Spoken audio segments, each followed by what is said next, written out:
Hola, enamorada y enamorado. Somos Jazmín Nogaró y Flavia Pitela, y hoy queremos hablarte del amor. En Historias que enamoran nos preguntaremos acerca de la naturaleza del amor. Sí, ese sentimiento fundamental del que habla Catherine en Cumbres Borrascosas, cuando le describe a la sirvienta su amor por Heathcliff y dice: «Mi amor por Linton es como la maleza de los bosques. El tiempo lo cambiará. Yo ya sé que el invierno muda a los árboles. Mi amor por Heathcliff se parece a las eternas rocas profundas. Es fuente de escaso placer visible, pero necesario». Sabemos desde el principio que nuestra búsqueda será ingrata, pero sabemos también que lo importante es hacer la pregunta, todas las veces que sea necesario. Bienvenidos al podcast Historias que enamoran. Bienvenidos a las 1000 formas que la literatura ha intentado explicar ese sentimiento de rocas profundas, de escaso placer, pero tan necesario. Bienvenidos a un nuevo episodio de Historias que enamoran, y hoy tenemos un invitado, Jaz, muy particular, con quien prometemos a nuestros oyentes nos vamos a reír mucho, pero sobre todo vamos a hablar de amor, que es lo que nos convoca en este podcast. Vamos a estar hablando con Mauricio Cartún a partir de su novela Salo Solo, que es una historia de amor en la vejez. Y una historia que nos invita a repensar el amor. ¿Por qué? Porque es el amor después del amor o después de la vida, ¿no? Una vez que ya creíste que lo viviste todo y que la libido desapareció, en realidad no. Todo lo contrario. Vos sabés que cuando yo lo leía, nosotras dos tenemos una edad muy diferente. Y yo tengo una edad muy diferente a Mauricio. Pero cuando leí Salo Solo, pensaba, es que es así. En mi vida personal, que soy una señora de 55 años, con una hija grande, yo no siento que mis historias de amor estén terminadas. Siento la misma juventud amorosa y de búsqueda y de enamoramiento que tenía a los 16. Y entonces es interesante porque cuando lo leo a él digo, esto no se termina, genial. Es que se termina nunca. Cuando vos sos chico y ves a los grandes, tenés esa clara sensación de como acá ya está todo dado, ya está todo dicho. Ya está todo hecho, no hay más nada nuevo por descubrir. Y te prometo desde acá que nada que ver. Y cuando lo escucho a Mauricio o leía Salo Solo pensaba, no se termina nunca. Y es genial. Es que es esa búsqueda que mencionás lo que hace que siga habiendo historias, sí. Como el no querer conformarse con las consecuencias de la vida, ¿no? Claro, de la vejez, porque Exacto. Hay que decirlo, o sea, la vejez trae, nos va a contar Mauricio en algún punto, también decrepitud, trae el cuerpo no es el mismo, la reacción no es la misma, los dolores no son los mismos, hay un montón de cosas que vienen acompañadas de la vejez, pero no eso que no tiene que ver con lo corporal, sino con lo espiritual o con el ansia de vida. Tal cual, es eso. Yo terminé de leer Salo Solo y dije, voy a ser una rockstar de vieja. Claro, totalmente. ¿Sí? Exactamente. Y va en contra, me parece, este libro en particular, pero la idea que presenta Cartoon en este libro, y que se viene hablando en un montón de espacios, va a contramano de una tendencia cada vez más marcada en la sociedad a la eterna juventud.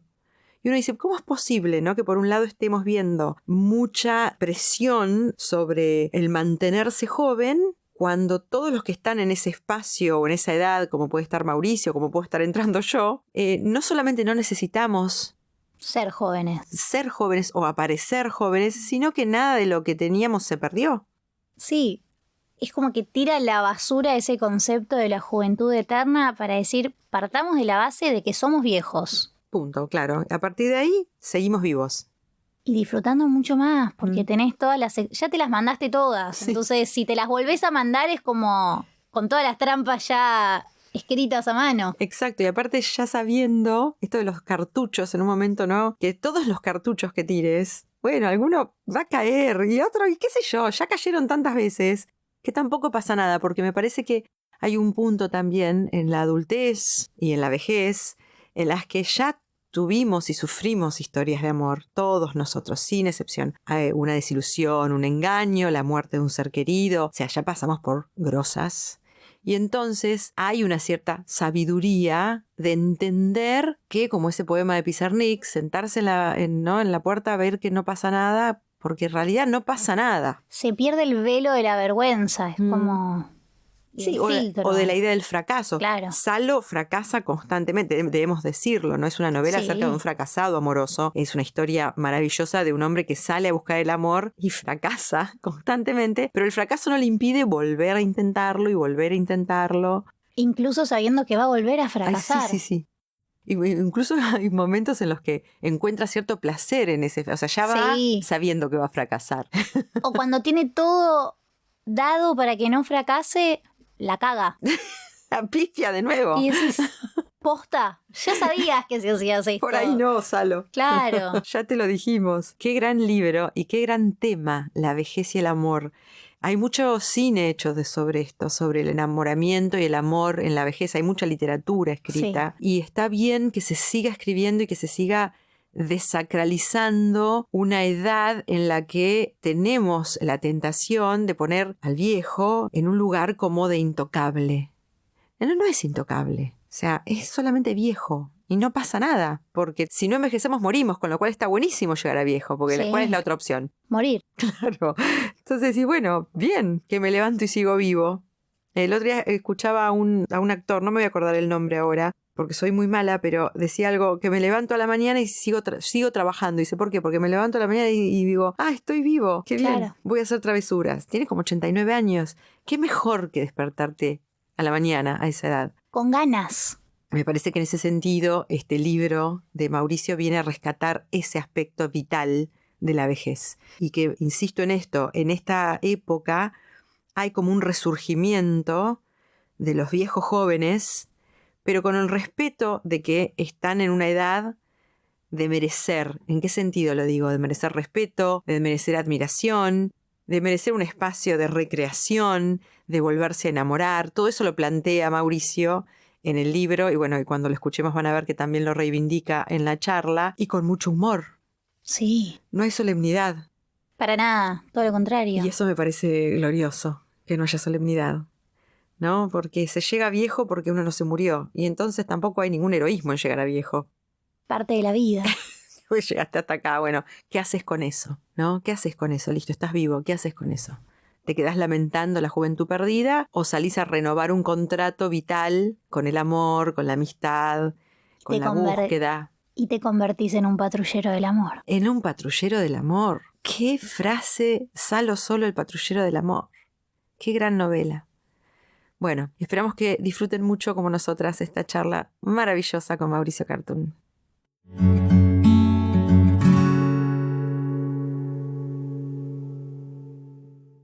Mauricio Cartún es dramaturgo y director de extensa trayectoria. Escribió cerca de 30 obras de teatro. Sus obras y montajes han ganado los premios más importantes, como el Primer Premio Nacional de Literatura Dramática, el Primer Premio Municipal de Teatro, el Conex de Platino, el Gran Premio de Honor Argentores, el Gran Premio a la Trayectoria del Fondo Nacional de las Artes y el Ace de Oro, el máximo galardón de la Asociación de Cronistas del Espectáculo. Salo solo, el patrullero del amor, es su primera novela. Bienvenido, Mauricio. Muchas gracias. Pensaba mucho mientras me preparaba para esta conversación con vos en Salo solo, y la primera pregunta es muy incómoda y es totalmente desubicada. ¿Cuánto hay de autobiográfico en Salo solo? Bueno, si uno extiende la autobiografía, aquello que le han contado sobre todo, porque uno también vive en el cuerpo de las amigas y los amigos, hay mucho autobiografía. Claro, hay mucho de... Todo ha pasado por ahí, todo ha pasado cerca. Algunas cosas más vinculadas a mi propia experiencia, pero muchas de ellas, casi te diría, en el afán de recoger ese tipo de experiencias, el afán literario, pero también curioso, de recoger esas experiencias, de escucharlas de otros, de entender que las cosas que a uno le pasan son generacionales, que pasan después de cierta edad y que efectivamente es parte de una experiencia común y tratar de aprender de los otros. Y aprender a los otros. Yo lo que sentía era eso, un coro de amigos es Salo Solo, digamos. Hay como una coralidad en las anécdotas que muy difícilmente le pasen a una misma persona, a una sola persona, pero que tiene sentido que le pase a un grupo de personas. Entonces, puestas en él, genera algo que es muy gracioso, entre otras cosas, pues si no le puede pasar todo esto a este hombre. Y a la vez hay una profundidad en cada una de las anécdotas y en cada uno de los enriedos en los que se meten, las desilusiones, en las búsquedas, que van dando cuenta de la condición humana, ¿no? Uno puede ver un poco como las máscaras del teatro también en Salo Solo. Uh-huh. Sí, efectivamente. Bueno, vos sabés, yo lo he contado otras veces, Salo Solo fue resultado de la pandemia, o fue resultado de descubrir que se podían publicar historias en una red social que operaba como editorial. Pero cuando empecé a escribir, yo tenía como la sensación de, bueno, yo tengo para 2 historias, 3 historias, ya está. Y luego empezaron a caer estas fichas de amigos, estas historias que a uno le quedan dando vuelta en la cabeza continuamente. Y dice, qué interesante esto para hacer algo. Y como siempre, en el caso de los dramaturgos que estamos atrapados en un formato, todo aquello que no entra en el formato teatro no se pierde, pero queda en un limbo. Pero queda ahí, exactamente, queda en un limbo. Entonces, qué sé yo, no sé, la historia de, no sé, el señor y la señora que se conocen y que empiezan a jugar a ser otros y en un rato están teniendo sexo como si efectivamente fueran 2 personajes, es algo que yo hacía mucho tiempo que tenía dando vueltas en la cabeza y es como una historia que cuando la recibí me conmovió mucho, pero que naturalmente no era para teatro y que acá encontró el lugar. De esa misma manera, varias, la de la Viuda Negra, la del country, digo, personajes que uno conocía, situaciones que uno conocía y que de pronto sentía encontraron su destino. ¿Todas las historias son historias de amor? Bueno, sí. Bueno, en todo caso, son historias de erotismo. Entendiendo al erotismo como la gran fuerza del amor, o entendiendo al amor como una especie de continuidad, de establecimiento y de institución del erotismo. Pero sí, efectivamente, todas tienen que ver con lo mismo. Alguna, ahora que estoy recordando, hay alguna que por ahí quiebra el molde, pero en todas está presente ese erotismo. Digo, la atracción de los cuerpos, la construcción de un vínculo que aparece de algo que no es una afinidad creada a lo largo del tiempo, digo, algo muy, muy sorpresivo, y todos tienen un poco esa condición. Y algo también que me parecía, mientras leía, que algo de resaltar de Salo Solo, de la novela, es la búsqueda en sí misma, la búsqueda como un motor, la búsqueda del amor o de la felicidad o del erotismo como un motor para sentirse vivo. Sí. De hecho, la historia nace en algo que me contó alguna vez un amigo querido, donde su terapeuta, su psicoanalista, viéndolo destruido después de un fracaso amoroso, lo mandó a circular, literalmente le dijo, circule, Eduardo, circule.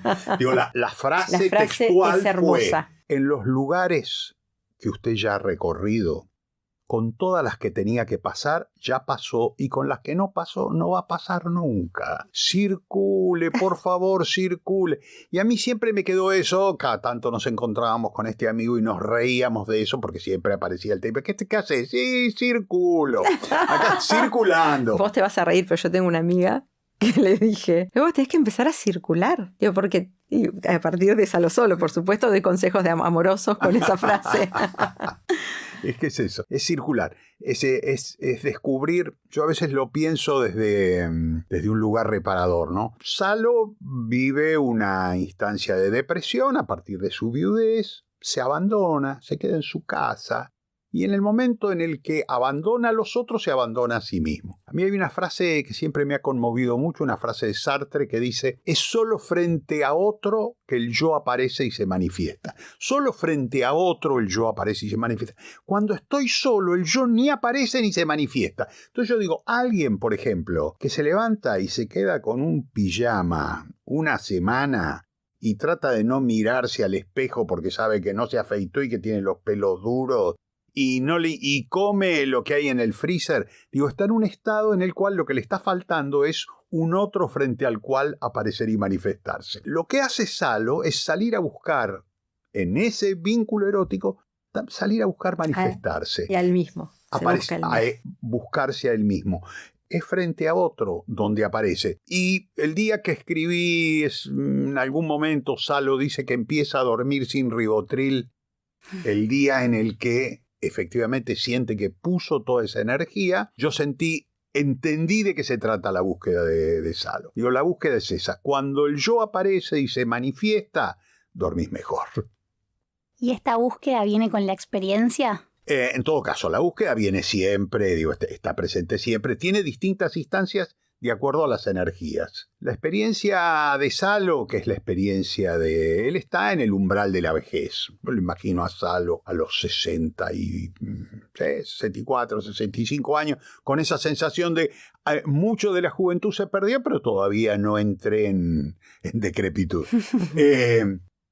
Pero también con la sensación de se quemaron todos los papeles. Claro. La experiencia es algo que sirve en la medida en que haces lo mismo que estabas haciendo. Pero hay un momento de la vida en el que, voy a tratar de ordenarlo en la cabeza. Nosotros durante toda nuestra vida vivimos en un estado maquinal, en un estado de máquina. Hay cosas que nosotros hacemos sin preguntarnos por qué las hacemos. Simplemente corresponden a la máquina de la vida. La máquina de la vida tiene dos grandes aspectos, el sagrado y el profano. En el profano está el trabajo, la producción. En el sagrado está el erotismo, la reproducción. Nosotros vivimos trabajando de productores y reproductores de una manera definitivamente mecánica y haciendo siempre el mismo camino. Esta entrada a la vejez para Salo es la pérdida de esa maquinaria. La maquinaria de la producción desaparece. Él tenía un negocio, lo cierra, alquila y empieza a cobrar unos pesitos de alquiler, se queda en la casa, se deprime. La máquina de reproducción queda viudo y no siente erotismo, por lo tanto desaparece también. Poner en marcha de nuevo la máquina es imposible, hay que crear una máquina nueva. ¿Por qué? Porque si él tenía un negocio tendría que volver a tener un negocio, y si tenía una pareja tendría que volver a tener la misma pareja. Entonces es lo que se hace siempre en la vejez. Con los repuestos de la máquina de la juventud, se construye aquello que era un artefacto, ahora se transforma en un chirimbolo, que es una máquina armada con pedazos de la máquina de la juventud que se arma de una manera más o menos. Digo, es que por eso la vejez... Camina. Pero es que por eso la vejez es chirimbólica. Digo, claro... el artefacto que contiene a la palabra arte y afacto, que es hacer, y que es muy claro, y que es muy linda y que resuena de una hermosa manera, se transforma en algo mucho más feo, que es el armatoste. Es un armatoste, es un chirimbolo, son piezas engranadas más o menos para que funcione. Por eso a veces el erotismo visto en la tercera edad perturba, porque es como decir, uy, mirá, se puso una camperita de una marca deportiva que ya no existe, de Diporto, una camperita Diporto de los 90 para salir con otra señora y se cortó el pelo mal. Y entonces hay algo donde todo esto se vuelve raro. Uno empieza a ver al chirimbolo.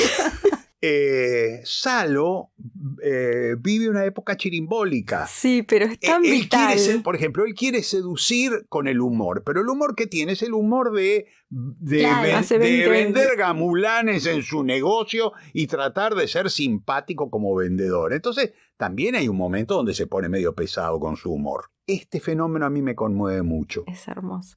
Me conmueve y me atrae, porque me instala esta instancia de la vida como una instancia interesante en sí misma. Y uno siempre piensa, bueno, cuando vos salís de la producción y salís de la reproducción, saliste del mercado. No, es interesante pensar que entras en un mercado contracultural. Exacto. Es diferente. Exacto, eso es la sensación que, más allá de la risa y lo gracioso de cómo lo contás, que impensado de otra manera en vos, hay mucha vitalidad y ganas de vivir. Sí. Y proyectar. Y, digamos, no hay muerte social, no. Que es lo que, digamos, de lo que se puede llegar a pensar, ¿no? lo que sucede es que al principio siempre hay desconcierto. Vos pensá, por ejemplo, el concepto de jubilación que estaría asociado a una instancia muy feliz. De hecho, jubilación viene de júbilo, uno pensaría, es el jubileo, es el momento efectivo de la felicidad. En realidad tiene siempre un gran choque y te cambian plata por tiempo, es decir, te devuelven el tiempo y te sacan la plata. Así que vas a cobrar una pequeña jubilación, pero a cambio de eso te devolvemos el tiempo. El gran problema es que en general la gente no sabe qué carajo hacer con el tiempo, qué demonios hago yo con este tiempo. Y entonces aquí es donde aparece eso, bueno, cómo llenarlo. Y ahí es donde empiezan a aparecer las singularidades. Empezar a pensar a ese tiempo como un tiempo de recuperación. Digo, no solamente recupero el tiempo, sino recupero el tiempo de la felicidad. ¿Cómo llamaban los griegos? Había un tiempo que era el tiempo de la felicidad. Cronos era el tiempo que pasaba y el otro que me voy a acordar. Yo también me va a venir, pero ya sé cuál es. Kairos. Es Kairos. Y el Kairos, el tiempo sagrado, el tiempo de la felicidad, el tiempo de la creación. ¿Cómo lo recupero? Ahí es donde me gusta pensar esto de lo contracultural. Alguien empieza a armar una maquinita, un cachivache, empieza a armar... Y sale a la ruta. Y sale a la ruta con eso, a tratar de crear algo nuevo con ese tiempo. Es precioso pensándolo justamente como contracultural, como decir, no estoy afuera de la cultura, estoy en contra del mecanismo de la cultura, estoy haciendo otra cosa, estoy desafiando. Movido por el deseo casi. Definitivamente. El gran problema es, vos fíjate, a partir de cierta edad, con la pérdida del erotismo, se pierden los mecanismos del erotismo. Lo primero que se pierde, y eso es horroroso, es la fiesta. La fiesta es el gran ritual erótico. Después de cierta edad, incluso hasta estar, salvo que bailes tango, no está bien bailar. Hay algo donde, sí, como yo te dijera, salsa después de los 60, no. Te empiezan a quitar el concepto de fiesta. Cuando te quitan el concepto de fiesta... A mí me matás. Bueno, definitivamente. Entonces, a mí me gusta mucho esta hipótesis de Goldfariana, por tomar el apellido de Salo, la hipótesis goldfariana de crear la fiesta, de salir a buscar la fiesta, y armar, salir.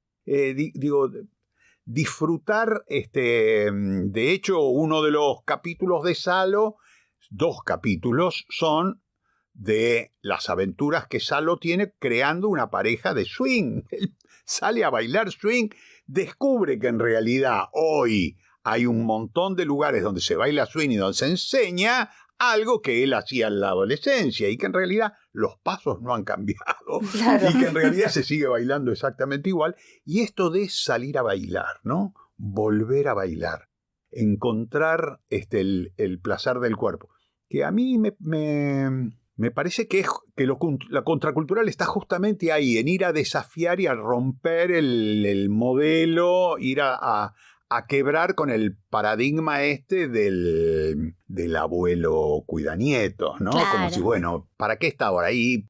Para cocinar, cuidar a los nietos, quedarse en la casa. Calladito. Tiene tiempo. Claro, se vuelve una especie de guardería, claro, guardería con cocina. No. No, tengo mi vida. Deseo, tengo salir. mi agenda. Tengo una agenda, tengo ocupaciones, tengo cosas que hacer. Y tengo fiesta. Tengo una fiesta y al otro día voy a estar quemado. Y voy a estar quemado. Y aceptar cierta hipótesis, enfrentar la hipótesis de la incorrección calificativa. Fíjate, por ejemplo, hay algo que se dice es viejo verde. El viejo verde, en la nomenclatura tradicional, es alguien mal mirado, cuando en realidad yo diría, pero debería ser todo lo contrario, poder mirar a alguien que desea, alguien que a los 70 años desea y alguien que a los 70 años está buscando cuáles son los mecanismos para que el deseo fluya. En realidad, casi te diría, debería ser parte de un libro de autoayuda. Deberían enseñar que, parte de la extensión de la vida no viene por hacerla más larga, sino por hacerla más ancha. Que en realidad de lo que se trata es que no es que la vida dure muchos años, sino que los años que dure sea ancha. Claro. Que abarque. En algo nuevo que estoy escribiendo, y recién hablábamos aquí con las chicas de producción y decía que es material ideal para un podcast. Pero retomo el tema de la vejez y la hipótesis es que en realidad la vida se va afinando. La vida se va volviendo cada vez más finita, más finita, más finita, y que en realidad la muerte es simplemente llegar a una vida tan fina que en un tirón se corta.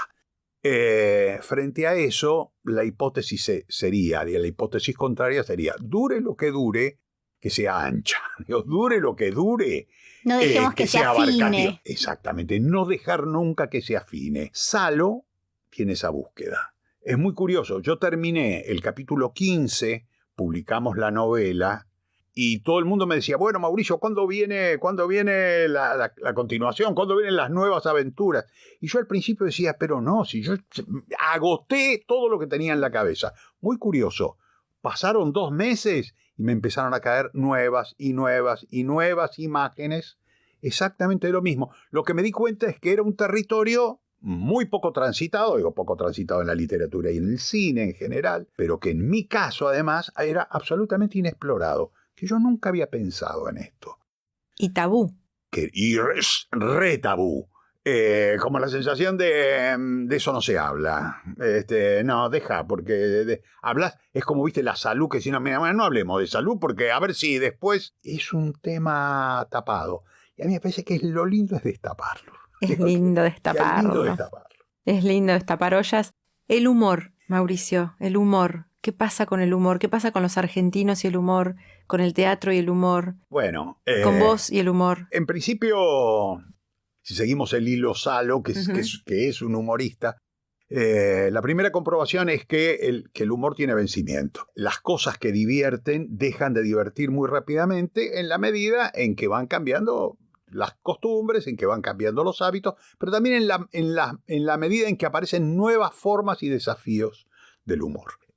A mí me apasiona el humor. Digo, me apasiona estudiarlo desde el punto de vista de la filosofía, desde el punto de vista de la poesía, pero me parece también que es una actitud, que uno de los grandes problemas que tenemos es la solemnidad. Digo, la solemnidad pertenece siempre a campos tristes. Digo, no hay solemnidad alegre. La solemnidad está vinculada a la muerte, a las guerras, a los respetos, y el humor es todo lo contrario. El humor es fiesta, es irrespetuoso, y a mí, yo lo que siento es que esa otra actitud, que es la de poder reírse, paradójicamente es tan seria como la solemnidad. A mí me gusta mucho vincular humor y poesía, por ejemplo. Sentir que los mecanismos del humor, como en realidad los mecanismos son los mismos. Que a veces cuando la actitud de alguien lo vuelve superficial, porque dice, se ríe de todo, digo, parecería superficial, yo tengo la sensación opuesta. O sea, a mí me parece que el humor ayuda a calar, ayuda a acabar, ayuda a ir más profundo. Lo estudio y lo disfruto. ¿Y la cancelación qué te hace? Bueno, en principio me parece un fenómeno muy interesante de ser visto, entre otras cosas, porque es la que nos muestra los cambios en el tiempo. Claro. Yo empecé a escribir en los años 70, naturalmente. Buena parte del humor que yo tenía en los 70, 80, 90, está recontra vencido, pero está pasado. Ya no causa gracia y en algunos casos causa escozor. Pero lo verdaderamente interesante es observar cómo cada humor pertenece a un momento histórico. Cómo ese humor representa un momento histórico. ¿Por qué reíamos en los 80 con Olmedo y Porcel y hoy ese mismo humor no produciría el mismo efecto? Porque han cambiado las costumbres, porque ha cambiado el mundo. Y eso es extraordinariamente rico que suceda. Pero uno también podría ir atrás y mirar, qué sé yo, no sé, la farsa, ¿cómo se llamaba en teatro? La farsa telana, viejas obras, y uno las lee y no causan gracia. Yo he adaptado a Aristófanes y aquello de lo que la gente se descostillaba de risa ya, no sé, no produce el mismo efecto. Va cambiando, pero lo interesante es mirarlo como reflejo de una circunstancia extremadamente positiva y feliz, que es el cambio en el mundo. Uh-huh. Y la búsqueda siempre, ¿no?, de la vis cómica. La búsqueda de la vis cómica, la búsqueda de la risa del otro, a mí me parece que se vincula mucho al erotismo. Era mi siguiente pregunta. A mí me parece que hacer reír es erótico. Es erótico. Fíjate, siempre digo una primera salida de una pareja. Es la sensación de ¿me reí? ¿O fue un embole? Sí, ¿me reí o fue un embole? O la remé, para que no sea un embole. O la remé para que no sea un embole. Pero también esta sensación de me hizo reír y la hice reír o lo hice reír. La sensación es bingo. Hay algo ahí de compartir algo muy profundo que es el humor. El erotismo no desaparece, la pasión desaparece, pero el humor persiste. Una pareja puede sostenerse juntos a partir de compartir el humor, compartir las circunstancias sagradas de reír frente a lo mismo en la vida. Hay una línea de Woz, del cantante, sí, que dice, me acuerdo la primera vez que te reíste y las ganas que me dieron de que se me ocurra un chiste, ¿cómo van a convencerme de que la magia no existe? Ay, qué linda, es precioso. Vos sabés que es nieto de un director teatral, de Antonio Mónaco, que vive en Mar del Plata. Woz, el apellido de Woz es Mónaco. Súper talentoso. Súper talentoso. Súper talentoso. Sí. Pero es eso, ¿no? Es esto que estás diciendo. Sí, sí. Se arma magia. Con el humor hay magia. Con el humor hay magia. Una de las imágenes generadoras de la novela Esa lo solo vino justamente de ser testigo de la situación contraria, así que no era nada graciosa. De una situación muy perturbadora, lo anecdótico suma en este caso.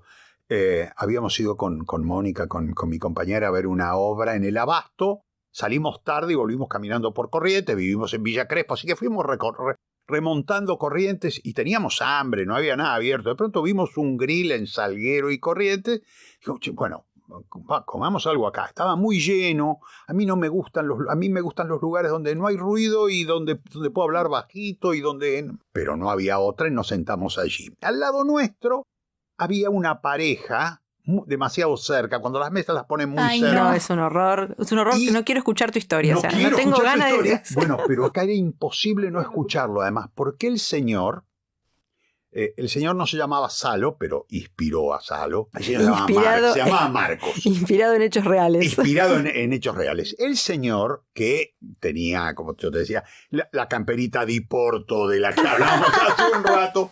Y la señora, 2 señores de 60 y pico, la señora muy peinadita, muy peinadita, y se acomodaba mucho el peinado. Y por la manera de lo que estaban hablando, se notaba que era la primera salida. Primera salida a los 60. Y él no paraba de hablar. No paraba de hablar. Y hablaba. E intentaba hacer chistes que no calaban mucho.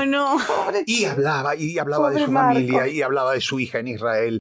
Y hablaba y hablaba. Y entonces yo en un momento le digo a Mónica, Moni, decime una cosa, ¿a vos no te parece que sería un acto de bien que alguien se acercara y le dijera bajito, Marquitos, así no la vas a poner nunca, Marquitos?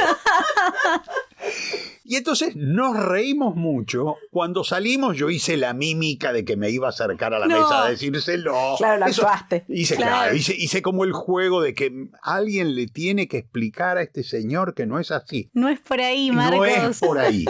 Pero nos quedó como código de pareja, esas convenciones de pareja en las cuales cada tanto cuando vemos a alguien que habla mucho así, Marquitos, así no es, Marquitos no la vas a poner nunca. Así.